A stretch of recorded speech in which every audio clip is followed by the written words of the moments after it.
We've got our first pre-release for 1.20.5 and it buffs the trial chambers and the ominous trials. Let's have a look at it. The first thing they've done is they've made it more consistently buried underneath terrain when it's found underground, which basically means that it'll be harder to find, but also it'll look a lot more natural when you find it in a cave. I think it also means where if it happened to be where the trial chambers spawned above ground like this, which it shouldn't, well, this would happen. It would get covered up by terrain. This is the room I want to draw your attention to, the assembly room. It has got trapdoor traps where the breeze will activate them to make you fall underneath, which is so cool. Like, you could get trapped down here, which would be pretty annoying, and oh my gosh, it is so freaking awesome. Like, just these little traps that would just screw you up in combat. Wow. And the other thing I noticed was this here. See, up there is an observer. So my question is, oh my, what the heck? I heard TNT! Oh my gosh, it blows up that room. What the heck? That is crazy. Oh my gosh, that is actually so cool. What the heck? So if you walk past this column here, get ready for an explosive surprise. But as far as ominous trials are concerned, we're gonna have some more challenges here, where you have mobs that spawn with enchanted gear, which is gonna make things a lot more challenging, and oh my goodness, this is always so overwhelming. These enchantments include protection 4, like the highest level of protection. It's freaking, that's challenging. It's gonna take a lot more to kill these guys. Like, this guy has got a higher level enchantment on. That's crazy. And weapon enchantments can involve like sharpness 1, knockback 1, power 1, and punch 1. So not as crazy strong as the armor, but still like dangerous. They've also fixed it so that mobs stop dropping their equipment when they die. So that means you can no longer get this dude's diamond armor. So it doesn't drop it anymore, whereas they used to. In the last couple of snapshots they did. Now when you see projectiles and things spawning in the air, like arrows and wind charges and fire charges and potions, it's 50% chance going to be aimed at the player, which is, that's terrifying if you ask me. And not only that, they're also more accurate than they were before, so yay. The potion of weaving has been buffed, so now mobs can go through spiderweb 50% of their speed rather than 30%, meaning they're like 50% immune to the cobwebs rather than only 30% in the previous snapshot. And the same goes for players, I believe. Yeah, so when I'm going through the cobweb as a player, I'm a lot faster when I've got weaving on, so that's pretty neat. Now when a mob dies with the weaving effect, they spawn 2 or 3 spiderwebs instead of just 1, making the ominous trials even more challenging. The reason why this is more challenging is because mobs will be able to move through webs faster and create more of them. So you'll be likely to get stuck in them and be like, oh no, help me, I'm a dying. And the mobs will be like, well, no, you suck, get good at the game. The infested potion has also been buffed, where it now has a 10% chance of spawning silverfish instead of just 5% chance. So, oh my goodness, there you go. You got 2 silverfish from just 1. And they've also just made silverfish spawn like at the center of the animal rather than, I don't know, somewhere else. And the silverfish will also fling out in the direction that the entity is facing. See, just like that. Now, sadly, the potion of oozing has been nerfed. So basically, it will only spawn slimes in a given 5x5x5 area up to the max entity cramming count.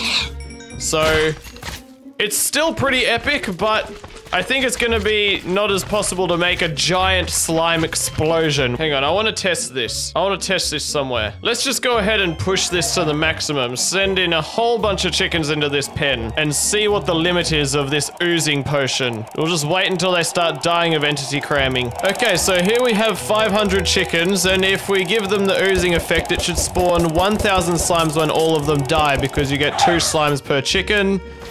Okay, that's definitely not 1,000 slimes, so they've definitely nerfed this and put more of a limit on it. That's sad, but also I think fair enough. They've added a bunch of new advancements to the game. The one that is specific to the trial chambers in 1.21 is this one. Revolting. Now that is pretty epic. That's just when you unlock an ominous vault with an ominous trial key. That's what that one is. The other advancements are specific to 1.20.5, which is obviously all to do with the wolves and the armadillo. So the first one is, when you use a brush to take a scute off an armadillo, you get, isn't it scute? Oh. The next advancement involves repairing dog armor, so bam, good as new. What an amazing name for an advancement. And then also you get one for taking it off with shears, so snip it.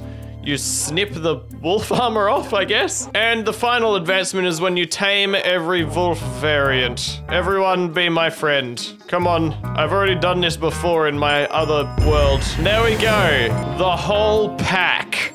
So those are the advancements for 1.20.5. That's everything in the Java snapshot, but they've also added something to a Bedrock preview. So let's see if I can figure out how to open Bedrock and go over and have a look at that. Okay, so here we are in Bedrock, which feels really weird to be playing because the controls are different and what the heck? Why do I feel so strange? But anyway, oh, what the heck is this? I guess that's the first block I'm picking. Let's just show you the paintings already. Oh my goodness, why is flying so weird? Pain. We're looking, painting, okay. There you go, there are all of the new paintings. How nice is that? People always ask me why I don't play Bedrock Edition, and this pretty much sums up why. Let me show you what they look like, what they're meant to look like. Okay, here we are on Twitter, and we have got Minecraft sharing the new paintings, and they look very, very nice. We got some ugly villages, and we've got this nice one. That one I think is just beautiful. I love that. We got a pot, we got a flower, we got cake. Very pretty. And then we've also got these other two. We've got a nice little poppy in like with a nice blue backdrop, and I don't know, maybe is that a beach? I don't really know what's behind it. It's still really cool though. And we've got someone on a horse, which looks like one of the default skins, that character. That looks really cool as well. I love it. We've also got this one, which is a reference to the pack.png icon when you have a resource pack that hasn't got its own icon. And Silent Whisperer has pointed out that it's been years since we've seen a new painting. Like, I think the last painting that was added was the Wither one. So this is a pretty big deal to get new paintings. Like, we haven't seen that in a long time. I remember when we got the new Wither painting, and that was a long time ago. I really love System Z's idea here, where Minecraft should totally have like a community event where everyone makes their own painting and they pick like the winning painting to be added to the game. That would be crazy. Yeah, cool snapshot. For a snapshot that was mainly going to be bug fixes, that's a pretty good one. This is a fair bit of stuff. So it looks like we'll be getting armadillos and the wolves and stuff maybe in the next week or two. My estimate is that we'll probably get the trial chambers and all of that stuff in June, which is when we usually get a new update, because Mojang's like, it's summer, all the children want to play Minecraft, quick, release it while they're on holidays. Yeah, so that's what I think. Check out this video if you want to see more epic stuff about the new update, and I'll see you later.